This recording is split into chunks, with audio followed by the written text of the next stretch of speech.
how do you suspect that this individual was able to get into the building? One of two ways. Either the individual knew the person and was going inside with them and then separated himself from them, or that individual may have followed someone else going into the building and they would have assumed that it was just another student coming in. And sadly, we see that happen from time to time. Someone is at the door and another student lets them in assuming that they live there, or they just let someone follow them in because again, they think it's someone in the building or someone who has a purpose for being there.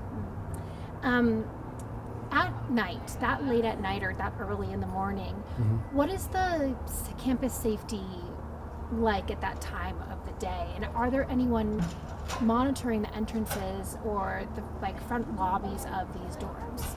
So there's a couple hours late at night and early into the morning where the resident assistants do what we call rounds. They walk through the building, but it's not throughout the entire night. The campus police department as well has officers that patrol the environment, and they look for suspicious activity, their visual presence. We offer a 24/7 after hours phone that students can call and get us involved as well if there's any concerns, not only with safety, but maybe something's not functioning the way it should, or they have a question, they can reach out to us and know someone's going to call and respond. Let me just grab my notes really quickly here.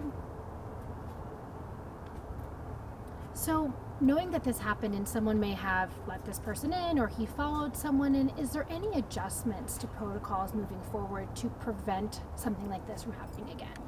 So we definitely work on our messaging. We reach out to the students and reiterate the safety tips that they've heard before. We're discussing doing some mid-semester or ongoing messaging that we haven't initiated in the past, or maybe it needs to be a recurring theme instead of at the beginning and end of the semester. Maybe they need to hear it throughout. So we're talking about a little bit more outreach through email and also RA contact, just to remind and refresh everyone's understanding of how important it is that we work together to keep the building safe. And also I know that this individual went to the all-girls floor and he was trying to get into multiple rooms, and the ones he unfortunately gained access to were unlocked. What's the messaging around, protecting yourself and locking your doors?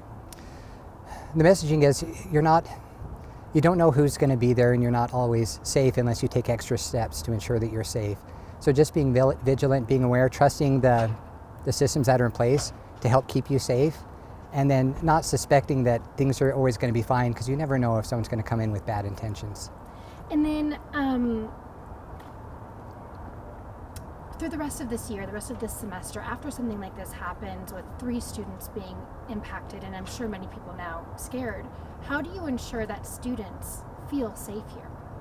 We talk to them, we reach out. We've been reaching out to a lot of the students there on the 4th floor, letting them know that we want to communicate any of the concerns that they have with each other so we can improve if we need to, but also the resources that are available to help them during this difficult time. So we've had multiple reach outs to connect them to the Booth Wellness Center, Title IX office with us, just to let them know that we're part of the community as well and we want to help them. That's great. And then moving forward, I know, or from what I've heard, campus police will be handling this investigation. How does housing work hand in hand with the police in something like this that happens in your dorms? So after they complete their investigation, we get together and talk through matters that need to be discussed and collaborated on, not only directly with housing and the police department, but also our care team. The university has a care team that talks through these various situations and makes recommendations. So there'll be an opportunity to sit down and go through all the details together and see what we can do moving forward. And so do you anticipate that those recommendations may be changes to policy or protocols, or what type of recommendations typically come from an investigation like that?